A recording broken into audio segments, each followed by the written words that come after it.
Hello students, स्वागत है आप सभी का आपके अपने YouTube channel Prince food education में। आज की क्लास में हम आपको पेपर 3 पाठचर्या विकास की प्रक्रिया प्रोसेस ऑफ क्यूरिकुलम डेवलपमेंट का चैप्टर 1 पाठचर्या की संकल्पना, प्रकृति तथा अर्थ के कुछ इंपॉर्टेंट क्वेश्चंस कराएंगे। क्वेश्चन नंबर 1 है, पाठ्यक्रम में कितनी व्यापक श्रेणियां हैं? पाठ्यक्रम में कितनी व्यापक श्रेणियां हैं? पाठ्यक्रम में 3 व्यापक श्रेणियां हैं। पहला है विषय केंद्रित, दूसरा है शिक्षार्थी केंद्रित, तीसरा है समस्या केंद्रित। तो पाठ्यक्रम में कितनी व्यापक श्रेणियां हैं? 3 व्यापक श्रेणियां हैं, विषय केंद्रित, शिक्षार्थी केंद्रित और समस्या केंद्रित। नेक्स्ट क्वेश्चन है, शिक्षण में पाठ्यक्रम का उपयोग क्यों किया जाता है? तो शिक्षण को रोचक बनाने के लिए, उसको समझने में आसान बनाने के लिए और प्रभावी बनाने के लिए शिक्षण में पाठ्यक्रम का उपयोग किया जाता है। क्वेश्चन क्या है आपका कि शिक्षण में पाठ्यक्रम का उपयोग क्यों किया जाता है? क्योंकि हम शिक्षण को रोचक बना सकें, उसको समझने में आसान बना सकें और प्रभावी बना सकें, इसके लिए शिक्षण में पाठ्यक्रम का उपयोग किया जाता है। नेक्स्ट क्वेश्चन है, किस शब्द का उपयोग अधिगम अनुभवों की समग्रता को व्यक्त करने के लिए किया जाता है जो स्कूल में कई गुना गतिविधियों के माध्यम से छात्र प्राप्त करते हैं? तो ऐसा कौन सा उपयोग है जो अधिगम अनुभवों की समग्रता को व्यक्त करने के लिए किया जाता है और छात्र इसका उपयोग गतिविधियों के माध्यम से करते हैं? तो क्या है वो? पाठचर्या। ठीक है, करिकुलम। नेक्स्ट क्वेश्चन है, पाठ्यक्रम और पाठचर्या में मुख्य अंतर क्या है? पाठ्यक्रम और पाठचर्या में मुख्य अंतर क्या है? सिलेबस और करिकुलम में मुख्य अंतर क्या है? पाठचर्या क्या है? एक व्यापक शब्द है। ठीक है, पाठचर्या का जो क्षेत्र है वो विस्तृत है, जबकि जो पाठ्यक्रम है वो पाठचर्या का एक हिस्सा है, उसका एक भाग है। तो पाठचर्या कैसी हो गई? एक व्यापक शब्द हो गया पाठचर्या। तो पाठचर्या क्या हो गया? एक व्यापक शब्द हो गया और पाठ्यक्रम जो हो गया वो पाठचर्या का एक हिस्सा हो गया, उसका एक भाग हो गया। ठीक है। नेक्स्ट क्वेश्चन है, विद्यालय प्रणाली में पढ़ाई गई सामग्री का पूर्ण समुच्चय क्या कहलाता है? क्वेश्चन क्या है आपका कि विद्यालय प्रणाली में जो पढ़ाई गई सामग्री है उसका पूर्ण समुच्चय क्या कहलाता है? पाठचर्या। ठीक है, पाठचर्या में पाठ्यक्रम संबंधित जो चीजें हैं वो भी आएंगी और पाठ्य सहगामी क्रियाएं हैं वो भी आएंगी। ठीक है, इसलिए पाठचर्या जो है वो एक व्यापक शब्द है। नेक्स्ट क्वेश्चन है, प्राथमिक स्तर पर पाठ्यक्रम जैसा कि सर अरबिंदो द्वारा सुझाया गया था, इनमें से कौन सा नहीं सुझाया गया? सर अरबिंदो ने प्राथमिक स्तर पर पाठ्यक्रम के लिए कुछ बातें बताई हैं। ठीक है, इसमें पूछा गया है जो 4 ऑप्शन दिए गए हैं उनमें से सर अरबिंदो द्वारा क्या नहीं कहा गया है? पहला ऑप्शन है मातृभाषा और फ्रांसीसी, सेकंड ऑप्शन है शरीर विज्ञान और स्वास्थ्य शिक्षा, थर्ड ऑप्शन है सामान्य विज्ञान और सामाजिक अध्ययन, फोर्थ ऑप्शन है कला और चित्रकारी। तो जो सर अरबिंदो थे उन्होंने प्राथमिक स्तर पर पाठ्यक्रम के लिए मातृभाषा और फ्रांसीसी का उपयोग बताया, सामान्य विज्ञान और सामाजिक अध्ययन के बारे में बताया, कला और चित्रकारी के बारे में बताया, लेकिन उन्होंने शरीर विज्ञान और स्वास्थ्य विज्ञान का इसमें कोई जिक्र नहीं किया।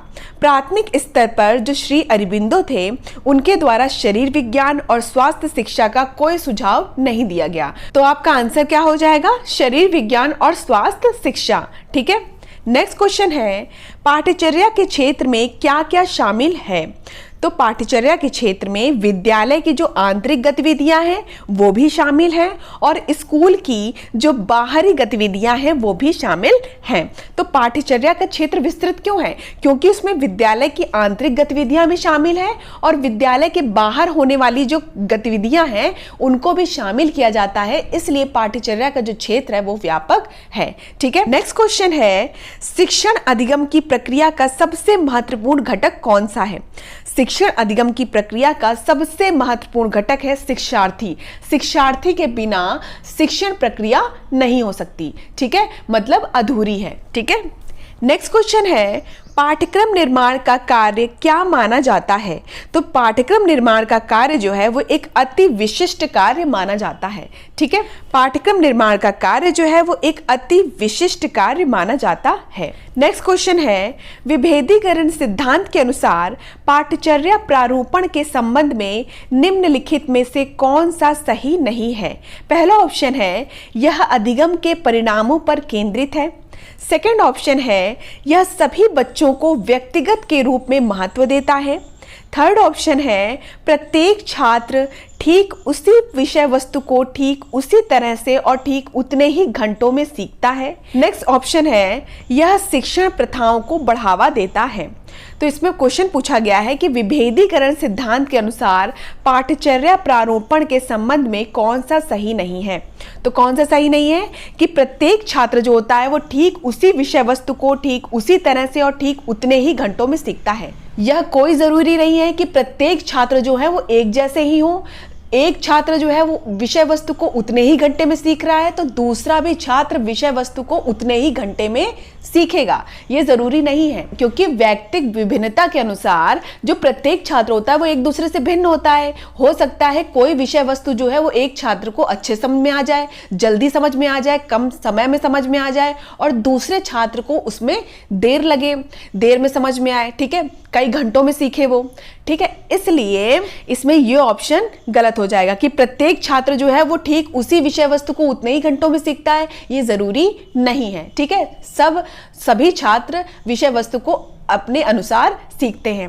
नेक्स्ट क्वेश्चन है, पाठ्यक्रम किस भाषा का शब्द है? तो पाठ्यक्रम लैटिन शब्द कुरेरे से बना है। पाठ्यक्रम लैटिन शब्द कुरेरे से लिया गया है। ठीक है, पाठ्यक्रम लैटिन शब्द किससे लिया गया है? कुरेरे से लिया गया है। नेक्स्ट क्वेश्चन है आपका, कुरेरे या क्यूरेरे भी बोल सकते हैं इसको। ठीक है, कुरेरे जो है उसका क्या अर्थ है? तो कुरेरे का अर्थ है दौड़ना, टू रन। ठीक है, नेक्स्ट क्वेश्चन है, पाठ्यचर्या शब्द की उत्पत्ति किस भाषा से हुई है? पाठ्यचर्या शब्द की उत्पत्ति लैटिन भाषा शब्द से हुई है। ठीक है, नेक्स्ट क्वेश्चन है, पाठ्यचर्या का क्या अर्थ है? तो पाठ्यचर्या का अर्थ है सभी अनुभव जो छात्रों को स्कूल में मिलते हैं, वे सभी अनुभव जो छात्रों को स्कूल में मिलते हैं, स्कूल में प्रदान किए जाते हैं, वो सब पाठ्यचर्या के अंतर्गत आते हैं। ठीक है, तो पाठ्यचर्या का अर्थ क्या हो गया कि वे सभी अनुभव जो छात्रों को स्कूल में प्रदान किए जाते हैं या फिर मिलते हैं। नेक्स्ट क्वेश्चन है, सतत एवं व्यापक मूल्यांकन में किसका मूल्यांकन नहीं किया जाना चाहिए? सतत और व्यापक मूल्यांकन में जो छात्रों की सामाजिक और आर्थिक स्थिति होती है उसका मूल्यांकन नहीं किया जाना चाहिए। छात्रों की सामाजिक और आर्थिक स्थिति का मूल्यांकन नहीं किया जाना चाहिए। ठीक है, नेक्स्ट क्वेश्चन है, शिक्षा के क्षेत्र में पाठ्यचर्या शब्दावली किसकी ओर संकेत करती है? विद्यालय का संपूर्ण कार्यक्रम जिसमें विद्यार्थी प्रतिदिन अनुभव प्राप्त करते हैं। ठीक है, तो जो पाठ्यचर्या शब्दावली है वो किसकी ओर संकेत करती है? विद्यालय का संपूर्ण पाठ्यक्रम जिसमें विद्यार्थी जो है प्रतिदिन अनुभव प्राप्त करते हैं, पाठ्यचर्या जो है वो उस ओर संकेत करती है। नेक्स्ट क्वेश्चन है, पाठ्यक्रम में लचीलापन का क्या उद्देश्य है? पाठ्यक्रम में लचीलापन का क्या उद्देश्य है? विद्यार्थी के स्कूल के अनुभव व उपलब्धि में सुधार करना। लचीलापन मतलब क्या होता है कि हम जो पाठ्य वस्तु है, पाठ्यक्रम है, उसमें अपने अनुसार परिवर्तन कर सकें। ठीक है, जो समाज में होने वाले जो बदलाव हैं उनके अनुसार हम पाठ्यक्रम को परिवर्तित कर सकें। लचीलेपन का मतलब क्या होता है? फ्लेक्सिबल, मतलब हम उसको अपने अनुसार ढाल सकें। नेक्स्ट क्वेश्चन है, समाजीकरण के संदर्भ में विद्यालयों के पास प्रायः एक प्रच्छन्न पाठ्यचर्या विद्यमान रहती है जिसमें क्या क्या निहित है? ठीक है, समाजीकरण के संदर्भ में विद्यालयों के पास एक प्रच्छन्न पाठ्यचर्या, जो पाठ्यचर्या का एक भाग है, वो विद्यमान रहती है जिसमें क्या क्या निहित है? अंतःक्रिया व सामग्री द्वारा विद्यालयों में प्रस्तुत किए जाने वाले सामाजिक भूमिकाओं से संबंध अनौपचारिक संकेत। प्रच्छन्न पाठ्यचर्या जो होती है उसका ज्ञान जो है वो विद्यालयों में नहीं कराया जाता, ना उसमें पाठ्यक्रम में निहित होता है। यह ज्ञान जो है वो विद्यार्थियों को स्वतः ही सीखना होता है, ठीक है, एक दूसरे से देखकर ही सीखना होता है। यह ना तो पाठ्यक्रम में आता है और ना ही यह शिक्षकों द्वारा सिखाया जाता है। नेक्स्ट क्वेश्चन है, कोर पाठ्यक्रम का विकास सर्वप्रथम किस देश ने किया? तो जो कोर पाठ्यक्रम है उसका विकास सर्वप्रथम अमेरिका देश ने किया, ठीक है, किसने किया? अमेरिका देश ने किया। कोर पाठ्यक्रम का जो विकास है वो सर्वप्रथम अमेरिका देश ने किया। पाठ्यक्रम को तैयार करने में किसका सबसे अधिक ध्यान रखना होता है? शिक्षा के उद्देश्यों का, कि क्या क्या शिक्षा के उद्देश्य निर्धारित किए गए हैं उसका ध्यान रखना होता है। तो पाठ्यक्रम को अगर तैयार करना है तो सबसे अधिक ध्यान हमें शिक्षा के उद्देश्यों का रखना होगा। नेक्स्ट क्वेश्चन है, शिक्षा की दिशा कौन निर्धारित करता है? तो शिक्षा की दिशा पाठ्यक्रम निर्धारित करता है। शिक्षा की दिशा कौन निर्धारित करता है? पाठ्यक्रम निर्धारित करता है। तो आज क्लास में हमने कुछ इंपॉर्टेंट क्वेश्चन किए। नेक्स्ट क्लास में हम इसका पार्ट 2 करेंगे, ठीक है। बीएड 4 सेमेस्टर के चारों पेपर्स की प्लेलिस्ट का लिंक डिस्क्रिप्शन बॉक्स में दिया गया है, वहां से जाकर आप सभी क्लासेस देख सकते हैं। पीडीएफ के लिए आप हमारे व्हाट्सएप नंबर 9580886699 पर मैसेज करके सभी पीडीएफ प्राप्त कर सकते हैं। बीएड 4 सेमेस्टर की सभी पीडीएफ 99 रुपीज़ की है, जिसमें आपको थ्योरी एंड ऑब्जेक्टिव क्वेश्चंस दोनों दिए जाएंगे। धन्यवाद, मिलते हैं अपनी नेक्स्ट क्लास में।